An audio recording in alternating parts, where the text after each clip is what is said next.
Aloha and welcome to today's webinar, AI Basics for Graduate Students. My name is Kristen Connors from UH Manoa's Graduate Division. I'll be your moderator for today. The aim of today's webinar is to set up a fundamental understanding of how graduate students can utilize generative AI apps responsibly for the work and research that you'll encounter. First, you'll hear from the Office of Student Conduct to gain a better understanding of institutional guidelines relating to AI use. Then you'll hear from UH Manoa's Hamilton Library about the applications and usefulness of generative AI. We kindly ask that you please reserve all questions for the end of the webinar, but please feel free to enter them in the Q&A as we go along. So I'd like to now have our guest speakers introduce themselves. Puolani, would you like to go first? Sure, absolutely. Thank you, Kristen. Hi, good afternoon, everybody. My name is Puolani Pereira. I serve as the Assistant Director here at UH Manoa's Office of Student Conduct. And so as was mentioned a little bit in the introduction of today's webinar, I'm going to talk a little bit about some of the guidelines that we have here at the university. I'll cover some of the trends that we've seen here in the conduct realm, leave you with some recommendations for good practice and some resources to help you navigate AI as you're using it within the higher education sphere. Thank you. Welcome, Puolani. Jonathan, do you want to go next? Sure. Hello, everyone. My name is Jonathan Young. I am a science librarian at Hamilton Library and the chair of our library's artificial intelligence group. And I'm joined here by my colleague, Sarah. Hi, I'm Sarah. I'm the humanities librarian here at Hamilton Library. I'm excited to be with you. Welcome, Jonathan and Sarah. Okay, so as mentioned, we're going to start off by hearing from Puolani from the Office of Student Conduct. So if you want to go ahead and get started on your part of the presentation, Puolani. Okay, thank you folks all for being here. We really appreciate your time. Now I know this is just the first part, so we're going to be covering a lot of basics on AI, but this is really just to kind of get your feet wet a little bit, to learn a little bit about AI, generative AI, what it is, how we're seeing it here in the higher ed sphere, and then again, just some things for you to consider as you look into the uses and applications of it while you're here. So super quick agenda of what I'm going to be talking about for the first half of today. I'm going to give just a brief overview of generative AI. So when I'm referring to generative AI, this is the definition that I'll be using. I am going to cover some university guidance, so specifically Manoa's approach to AI, as well as how that ties into academic misconduct and the work that I do in the Office of Student Conduct. And then again, I am going to leave you with some recommendations, practices, and resources to help you folks navigate AI as you go through your academic journey. Now, I recognize that a lot of you folks are graduate students, but some of you folks may also be serving as an instructor or a mentor or somebody who oversees students. So I am going to cover a little bit of information that would apply to you as an instructor as well. But of course, if you have any questions at any point, feel free to put them in the Q&A, or you can always reach out to my office. So super quick definition for me, when I'm referring to generative AI, I am referring to artificial intelligence that generates content in response to a user inputted prompt. So the easiest way I can think that most of you might be aware of is through ChatGPT, where you put in a prompt or a question and it spits out a response to you. That is an example of generative AI and what I'm referring to. Now, generative AI has numerous uses. It is incalculable how many different ways it can be used.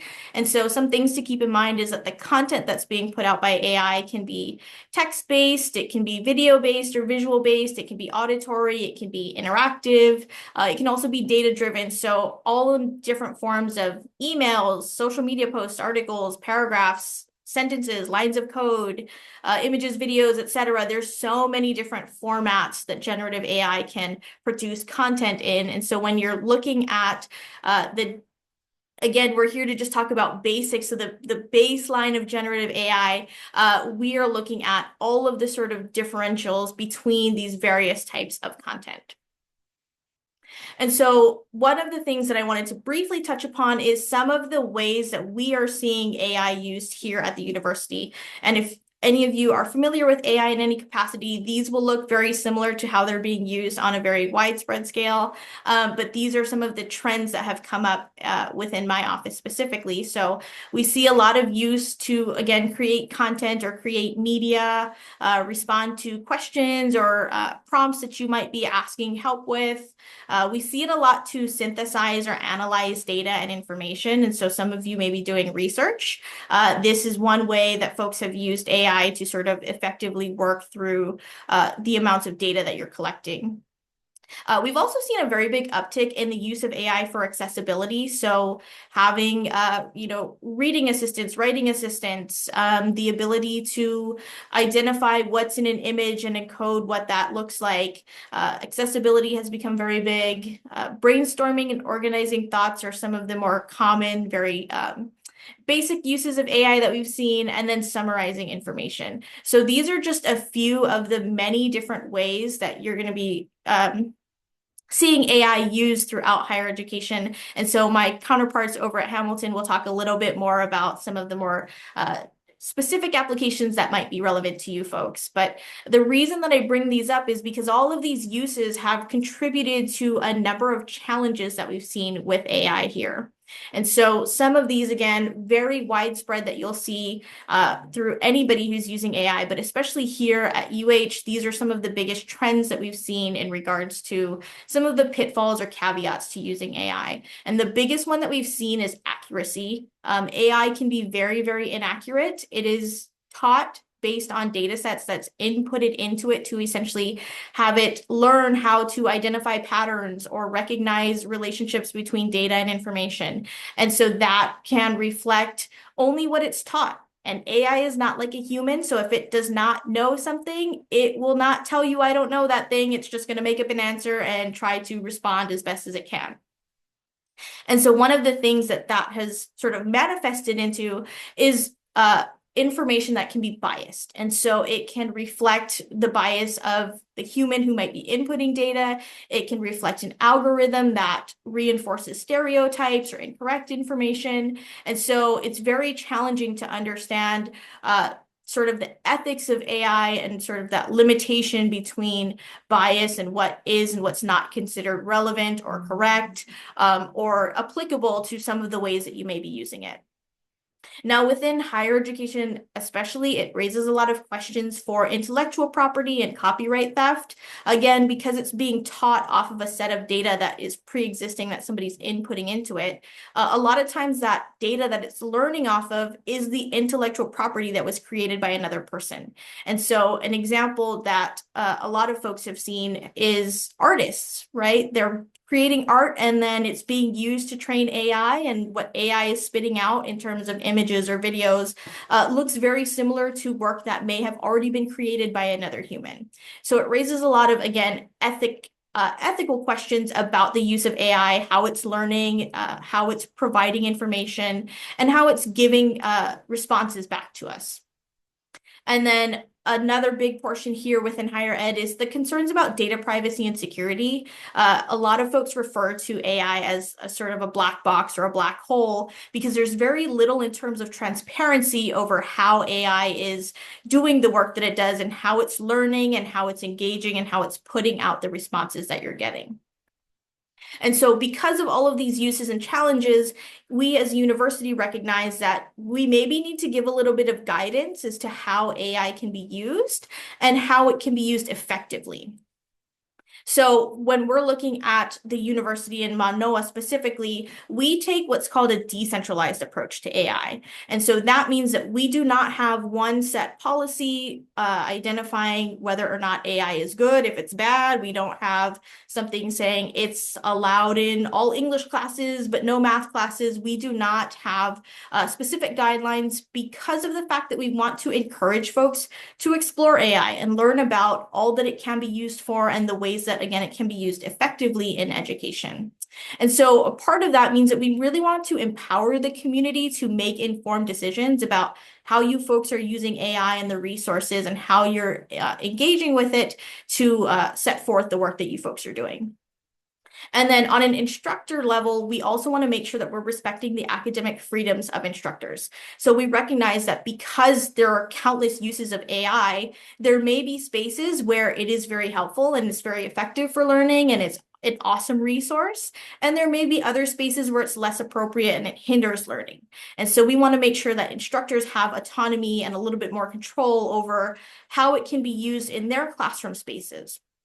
And so what that means here at Monnoa is that all of the expectations on AI use really fall onto an instructor to identify how that can be used in their course and in their space. And so we get questions here in the Office of Student Conduct all the time of, well, how do you know something is AI generated? How do you know if it's against expectations? And the biggest thing that we always say is to communicate, because every case that we get or every report we get of somebody saying this person used AI, it's always initially identified by a human. And some of the ways that we see it be identified is because, again, those inaccuracies in AI, so misinformation. A lot of students also don't realize that their instructors are maybe paying a little bit more attention than they think.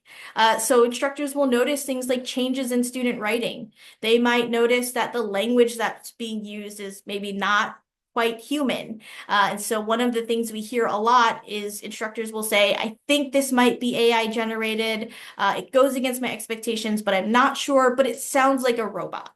And so it's always usually a human who sort of picks up on the inconsistencies of AI, and that sort of raises alarm bells over whether or not it was used effectively, efficiently, and ethically. And then one of the things we see is there's inconsistencies with course content, because again, AI is being trained on data sets that we have very little control over. It may not necessarily align with what you're being taught in your courses and the content that you're learning or the structure of the content that you're learning. And so those are all things that instructors often use to identify AI and its usage in their courses. So that sort of brings me to academic misconduct, which is what my office handles.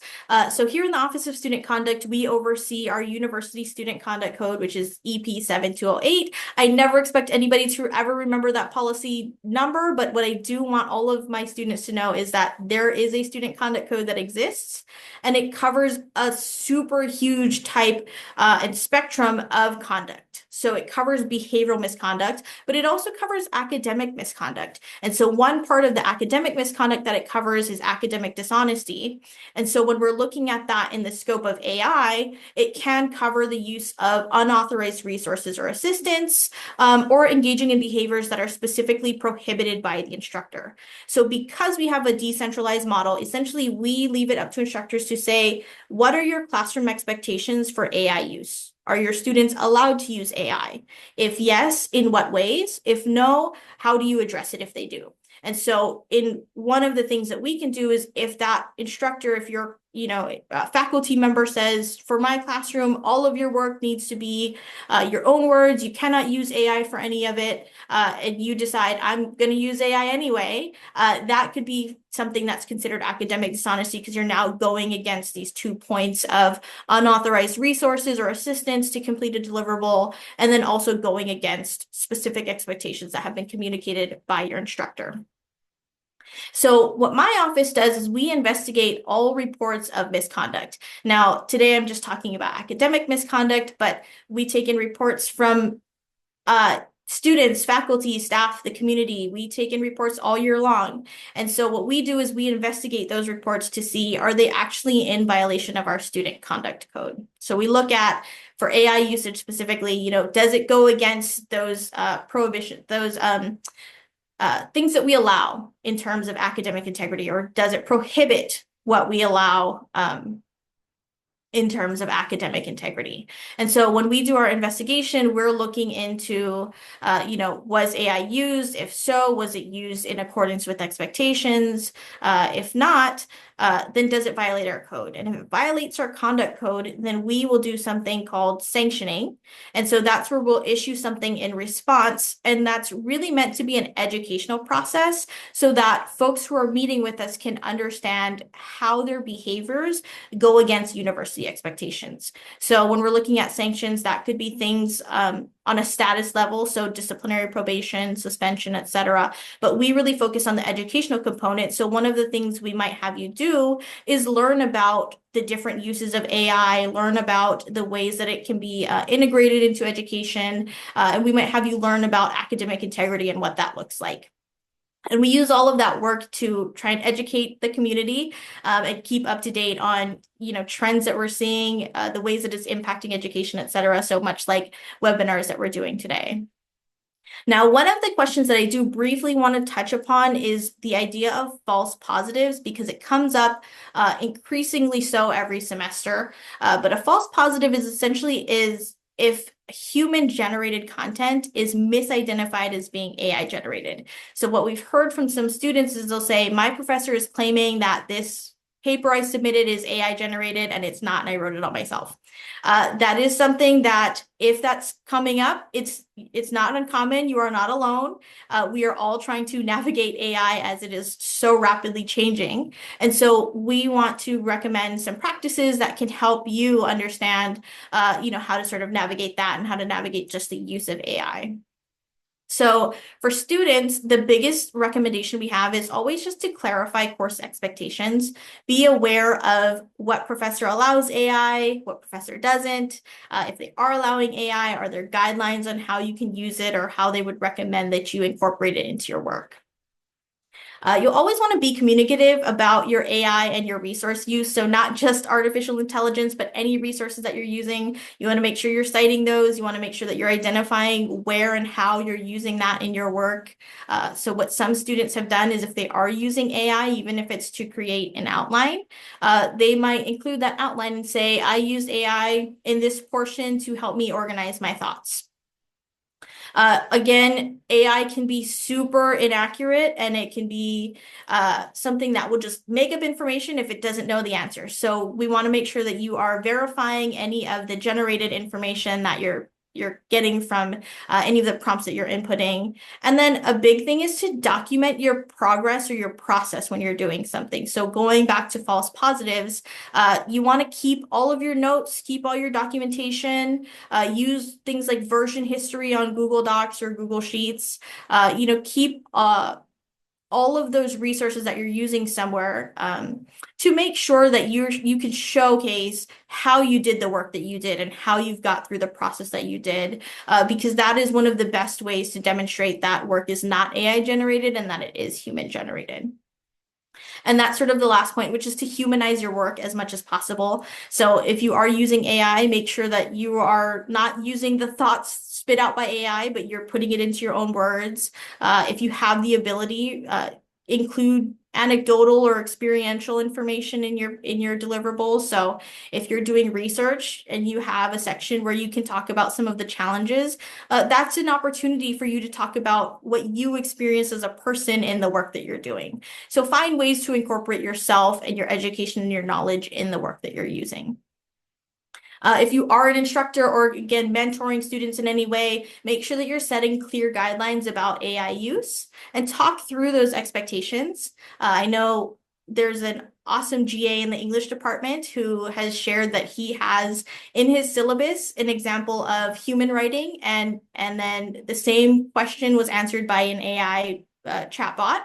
And so he talks to his students of what that looks like and the differences between human writing and AI writing. And so have those conversations with your students and with anybody that you're connecting with if you're doing academic work in any capacity to talk about what those expectations are and how that might be utilized in the work.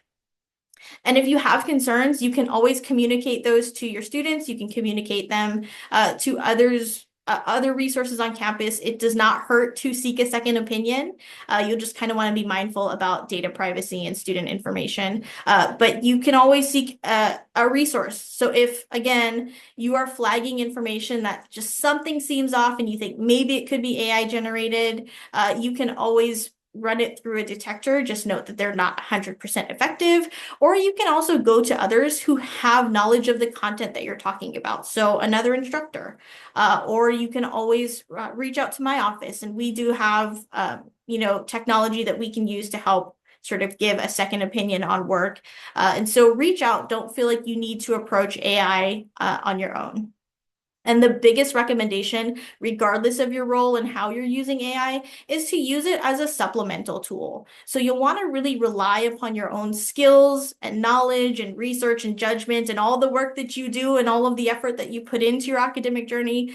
You'll want to rely on that first to guide you in any sort of work that you're doing. And then AI can be used as a way to supplement that and to, maybe help you make some processes easier, analyze data in an easier way, reword something so it sounds a little bit more professional or more personable or anything like that. But you want to make sure that the basis of your work really stands by your own skills and knowledge and judgment. And I'm not going to go through all of these, but I am going to make sure that these slides get to all of you. But there are some resources and policies that we do have in place here at the university. So if you have questions, it can really help guide you on AI usage. So our Online Innovation Center has like a huge repository of things that you can use for both students and instructors to help you sort of understand and recognize some of the other ways that you can use AI in your work. And then policies, again, our student conduct code is the one that my office oversees, but we do have several others that we at the university use to help guide the way that we are addressing AI here in the higher ed sphere. So here's all of my information. Again, we are going to take questions at the end. Feel free to drop any of them in the Q&A at any time. And then if there's any questions or anything outside of today's session, you can always reach out to me. But otherwise, I'm going to go ahead and turn it over to my colleagues over at Hamilton Library.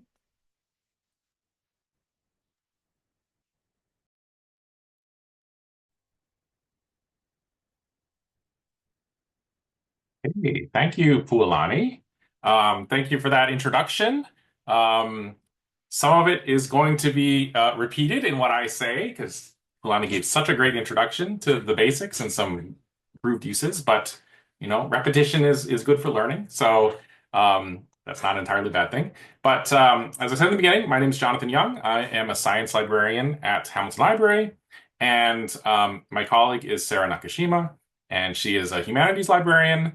And I'm going to be doing most of the talking today, but Sarah is absolutely here because she has a lot of expertise, more than I do, in terms of using AI for writing, especially since she teaches a lot of the English 100 courses and has seen it and has seen cases of that. So, we're here as the library to talk to you about we heard about how it could go badly if you use AI in the wrong way, but we're very interested in trying to help you use it in the right way. And librarians are famously a little bit behind the times sometimes. Telling people don't use Google, don't use the internet. That's not true for this. Artificial intelligence is absolutely it's an information tool, and as librarians, that's our job, is to help you as students, as researchers, to use the tools that are best for getting your intellectual work done. And AI absolutely has a place in that, right? So we are not grognards or Luddites in any way, but there are good uses and there are bad uses, right? And the library as a place still has a place as the source of accurate information. We have 3 million volumes of writing, and we have databases, and we have articles, and then AI has a different purpose, right? And so we're going to tell you kind of the rule of thumb. Now, part of this is also kind of an ad for our workshop next week. We're going to give you a taste here of kind of the rules of thumb, but next week is going to be in person. We're going to really dive into kind of the specifics of how you would use one specific tool, how you would build certain prompts to get actual things done. So if you're interested in that, please do sign up, and we hope to see you in person in the library. Okay, so AI, it's great, but as Pulani said, there's some issues with accuracy, right? So even if it were ethical to use it for writing, for researching, you probably shouldn't, because it might not give you the right information, right? And the reason for that is really fundamental in the technology itself. So, these artificial intelligence, models are basically built as language generators, language predictors, right? So their entire, technological model is to predict, what what words should come after in context. Now, it's a big context. It looks very smart, but it's not trained to produce accurate information. It's trained to produce plausible, fluent language. Okay, and if you constantly think of these technologies as producing language, it will save you from all of the bad, outcomes of using it, which are natural. So, some of the smartest librarians I know have immediately pulled up ChatGPT and said, tell me about something factual. Teach me something. What are good restaurants in this city? And um, and it's natural because it looks like a Google search box. We've been trained to do that. But it's absolutely the wrong approach, right? And now things have certainly changed recently. So, 2 years ago when I was giving this talk, I could, with 100% confidence say, it's not a database, it's not connected to information. That's been changing because we have now models like Perplexity. Even ChatGPT now has a search function. So they are now connected to sources of information. Um, Still, they're not there yet where you can trust that they're accurate, right? So, one thing you can do that will help now is, if it says something, you can say, prove it, right? Show me the source, and it should give you a link, and you go there yourself and you can see if it's accurate. And often you'll see that, the gist is there, but it's looked at that source and it's missed some of the, key context. It's simplified things too much. And so, you shouldn't take it at face value ever, right? You need to look at the source, which is true for any kind of research and is definitely true for these AI models. But that being said, it does have some incredibly useful capabilities, and they will be very useful in your research career as a graduate student, as a student. So in terms of idea generation, this technology is really unmatched, as I found, right? So if you're looking for ideas, you need help coming up with how to phrase a sentence, what kind of titles are good. It's a language generator. That's the appropriate use for it, right? And the other way you can think about this as a rule of thumb is, if there's a right answer, this is the wrong tool, right? But if all you want is possible answers, then this is a great tool. So brainstorming is that. And the way you would prompt that is to make use of that feature.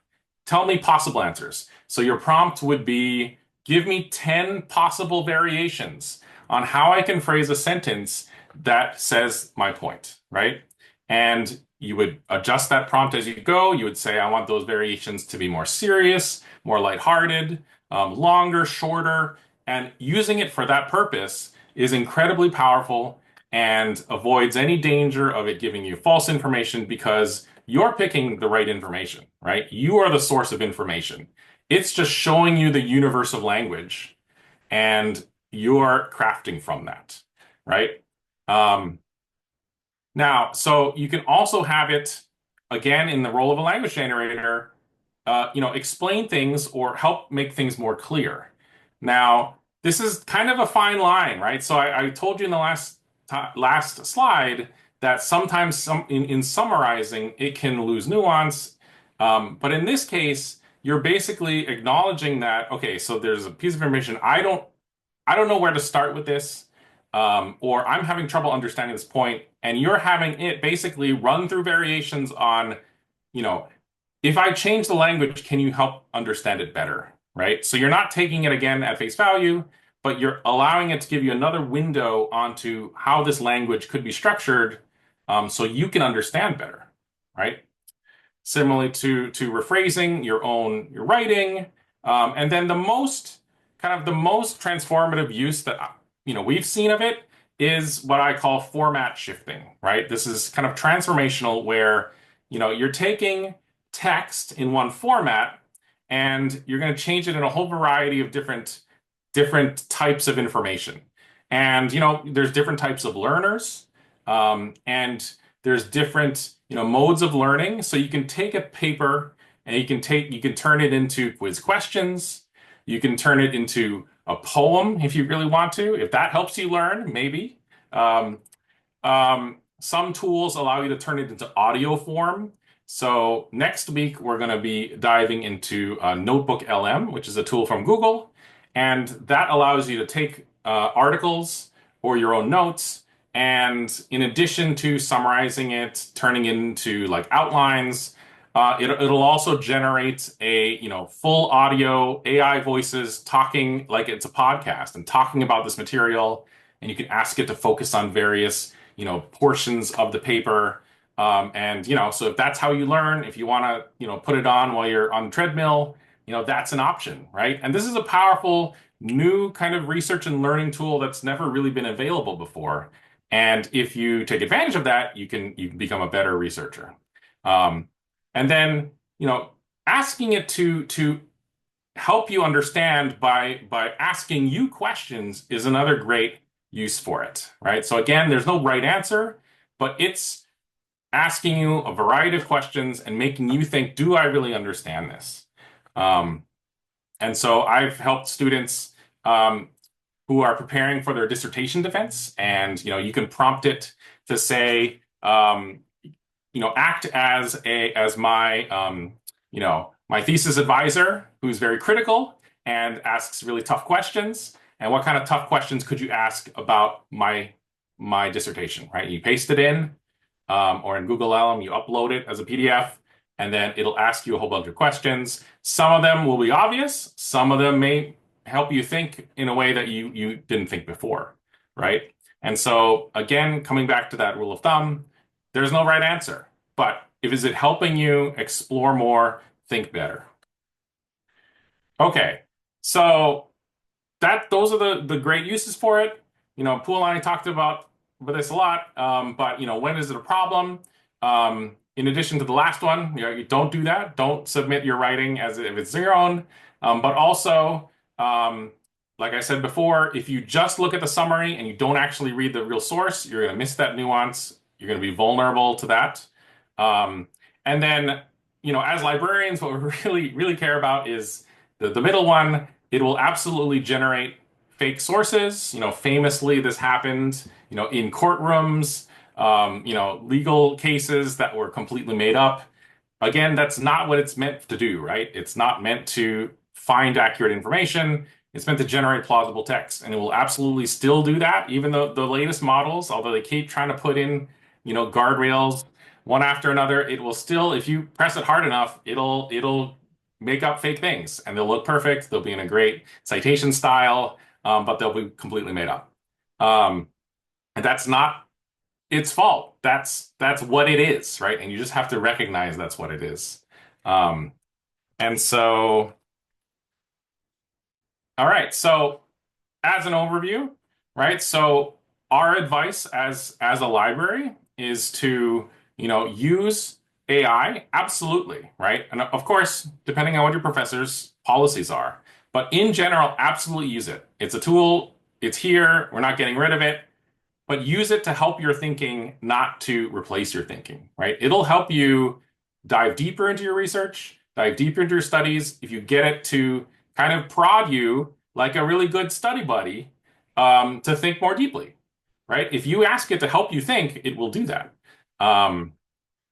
And verify things. Like I said, if the search feature is there, you can use it, but be cautious and always say, okay, now show me where you got that. And you click on the link and you see it'll take you to where it drew that from. And then in general, talk about if AI was part of your process, if it made your outline, if it helped you organize your thoughts. And then the library is still here, right? So, we still have all that information. Part of why we show up at this workshop is because we want you to know that, if you're thinking about AI, it's like, how do I use this? What do I do? We're a resource, right? So you're always welcome to come to us, come to me at the desk. Well, there's two different desks. Come to one of the desks and ask one of the librarians, who should I talk to? And you'll get in touch with one of us, and it's our job to help you figure out how to use it well, what tools there are. There's a million tools.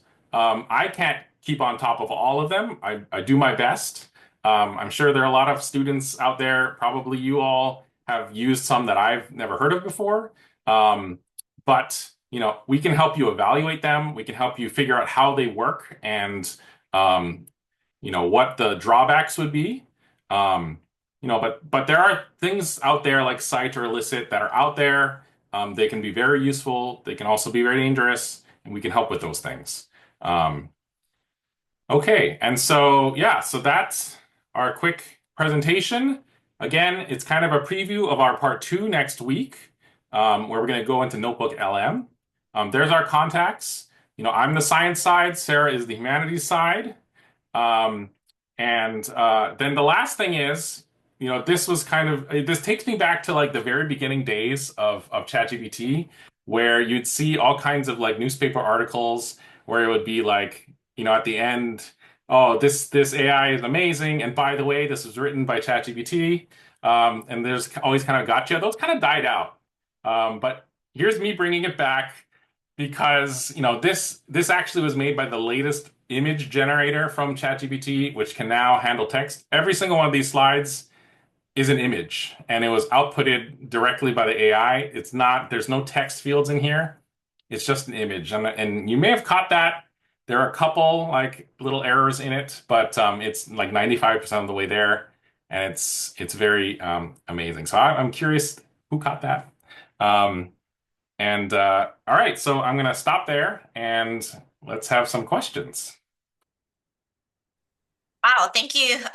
Thank you, Poulani, Jonathan, and Sarah. That was just so much information to try to sit with and absorb. As you point out, things are rapidly changing. When we started kind of these discussions a couple of years ago, we've far advanced from that point. And I guess, that's partly also why Poulani, right, and for OSC, things are always changing. It's hard to have a concrete policy on this, and give really strict guidelines. So it's a little bit more open-ended. While we wait for questions, can I ask you a question, Kristen? Sure. Could you tell it was AI? No, I did, I wasn't looking at the spellings or I didn't pick up that it was an image. That the whole slide was an image. So, but at the end, I did pick up the AI generated images because it looked like our portraits. Yeah, it looked like the Ghibli filter. Yes. Yeah. Well, one question is, you said that it's generative AI really is meant as to focus on language. So I know in the work that I do with students in regards to the funding applications, I'm always trying to help students to revise their language to be more appropriate for a general intelligible audience. So would any of these apps be useful for doing that, or is a prompt like that even just still too broad and it needs to be narrowed down from there? Yeah, I think this is one of the great uses. I tell my students, I teach a 100 class in global environmental sciences, and the project in the class is to create a poster, like a science infographic, to explain a science concept to could be a general audience. Some students even choose to be like a younger audience, and that's one of the points I tell students is this is a great way for you because they have sometimes hard time translating science jargon into general words. But that's exactly the use that these language models are the best at, right? So to correlate what scientific words are with general words, it's really, really good at that. And yeah, any general LLM, ChatGPT, Gemini, anyone will be good at that. I don't know of a specific like specialized one for it. But yeah, always the more specific you are in the prompt, the better, right? So if you can paste in examples that you really like, then it helps it model those examples, right?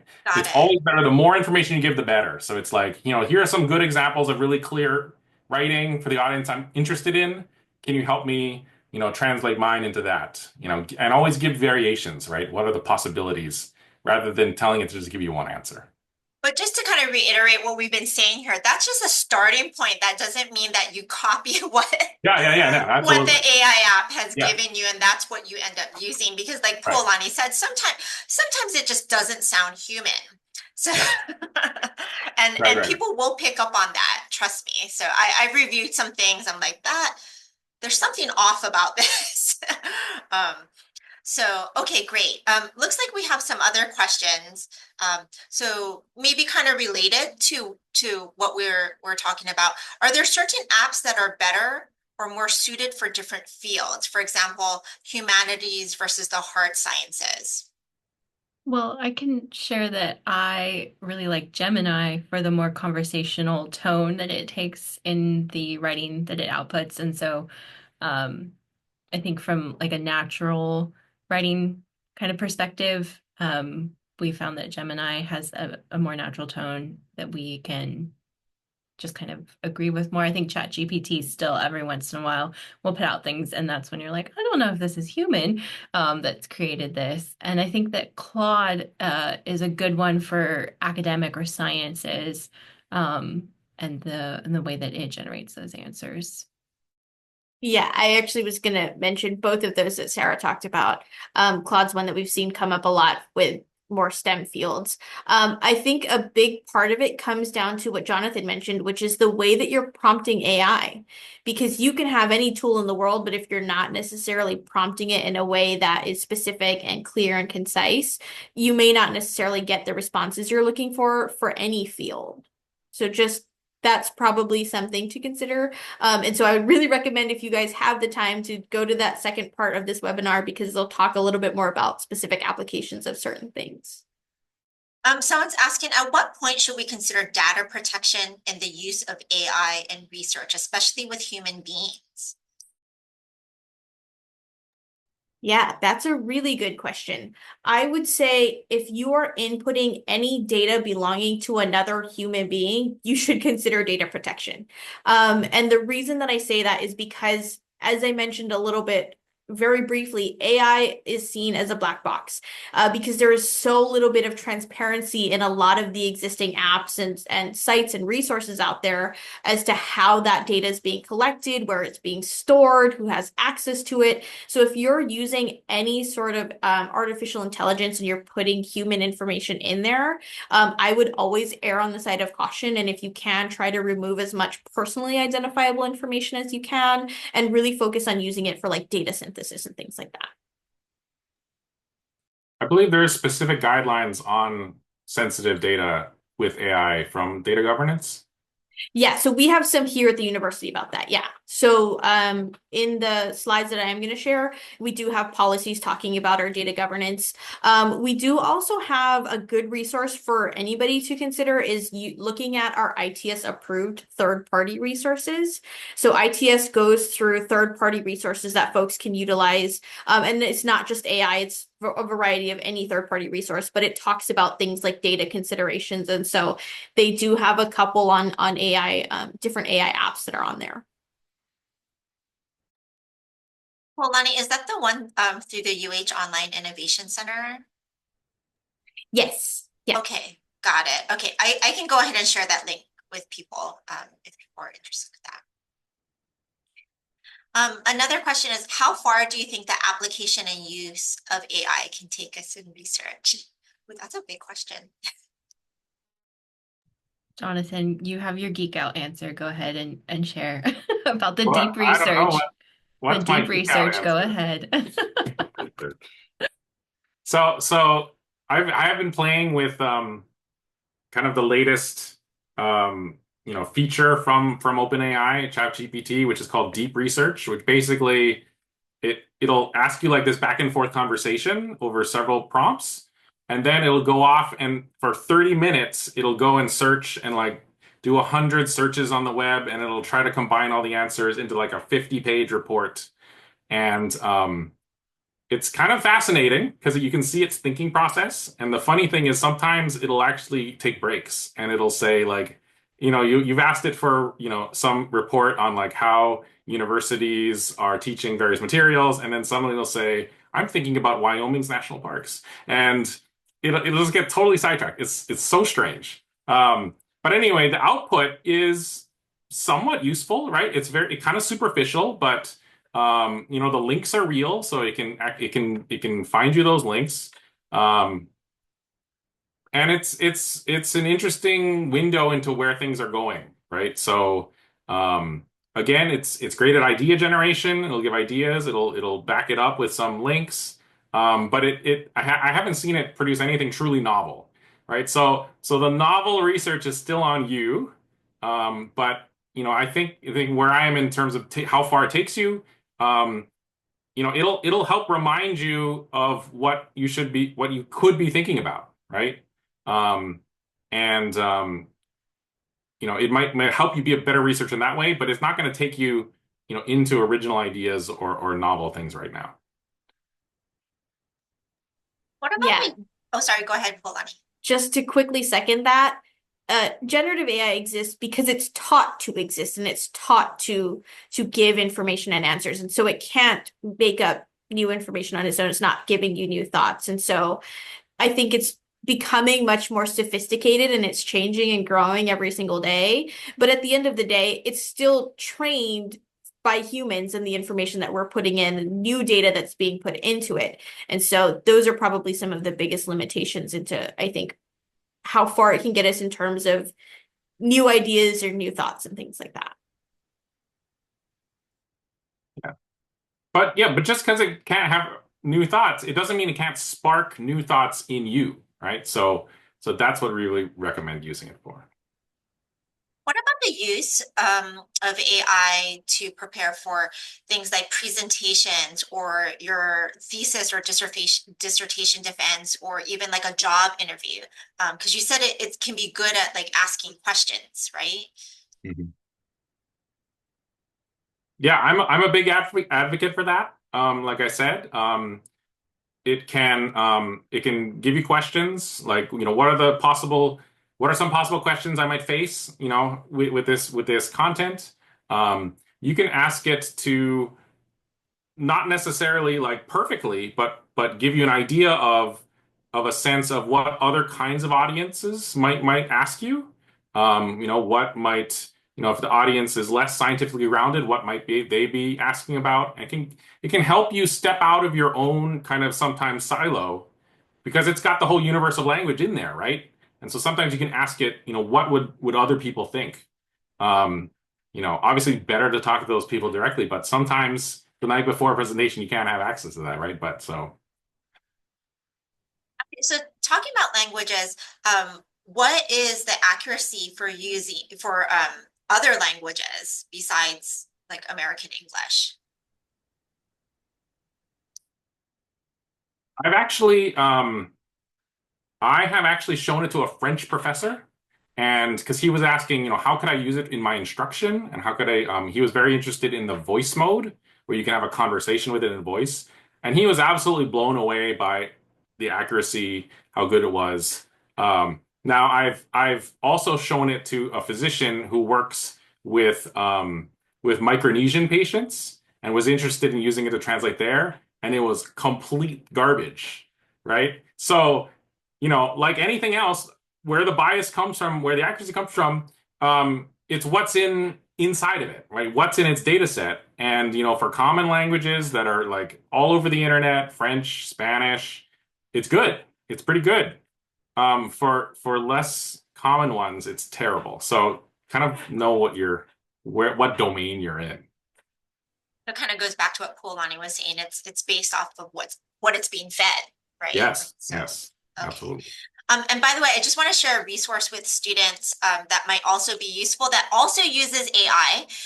So if you're not aware, UH has a virtual reality lab. So if you are preparing for an upcoming presentation or a talk or whatnot, you can actually book a session to use the virtual reality lab.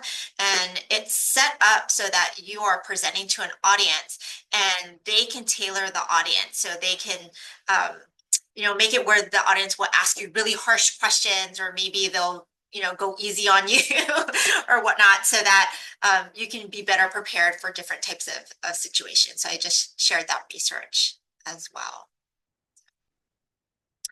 Well, I don't see any other questions in the Q&A box. So before we close up, I just wanted to ask maybe each of our presenters if you want to kind of go around and share any final thoughts about your, oh, actually, wait, sorry, someone just typed in someone said, in Brazil, we have seen more and more work being done using ChatGPT. Oh, okay. But how far can this be considered plagiarism or something to be traced as a scientific source? Oh. Good question. I would not recommend using ChatGPT as a scientific source. This is where it goes back to utilizing your own efforts and skills and knowledge and research and doing that follow-up to clarify and verify the information that it's giving you. Now, ethically, it can raise concerns over things like plagiarism, again, because it's being taught off of information that is being fed. And so that information has to have been created by someone somewhere. And so you're looking at potentially using information that somebody else may have put together and may have created and may have not necessarily given consent for it to be used in the way that AI might be using it to learn or to teach.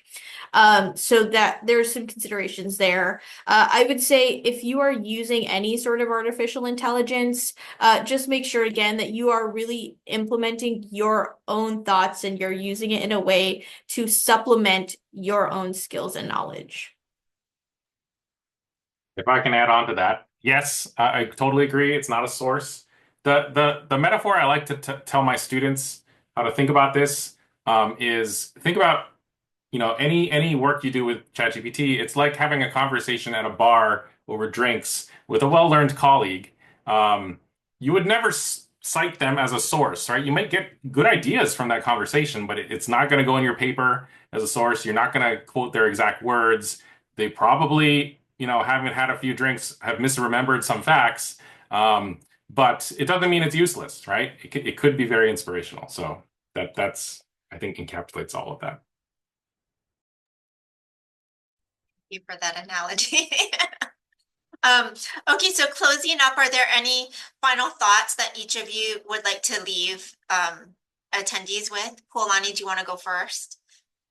Yeah, I would say my biggest one is don't be afraid of AI. Don't be nervous. It is an awesome, awesome research and it's amazing technology that can be harnessed in so many incredible ways. So don't be afraid of it. Definitely ask for help if you are trying to navigate it in a way that's new to you and maybe you want, again, a second opinion or you want to just get some more recommendations on how to make sure that you're using it in an effective way. You can always reach out to folks. We are all learning about this at the same time as all of you folks, and it's so rapidly changing. So just explore, have fun, ask for help, get some clarification, and yeah, don't use it as a scientific resource. Yeah, I guess I would also add, I think it's a great tool. I think there's a lot of possibilities and there's a lot of really fun things that you can do with it since it is a language generator. And I think that's the part that Jonathan and I have had the most fun playing with over the years is just what we're able to do with language in that context. I think one thing I would like to leave you with is I'm also a student now and I'm using navigating this use in my own kind of work. And so something to think about is that generative AI is not just the chatbots, right? And the way that we kind of think of that. Grammarly is also considered generative AI, right? Because it's going into your paper and it might be rewording things depending on grammar structure or just edits that it's suggesting. And so there's many different places that generative AI can pop up in your research that isn't exclusive to ChatGPT or Gemini or things like that. So just kind of be aware of that as you are navigating using the different tools in your research. Yeah, I guess the last is, don't forget the library is here to help you. And if you need help with prompt engineering tools, we're here, we're dealing with this stuff every day, and we're happy to help. Well, thank you so much to our guest speakers, Polani Pereira from the Office of Student Conduct and Jonathan Young and Sarah Nakashima from Hamilton Library. Again, very enlightening presentation and discussion. Really appreciate your time today. Please enjoy the rest of your afternoon and have a great day.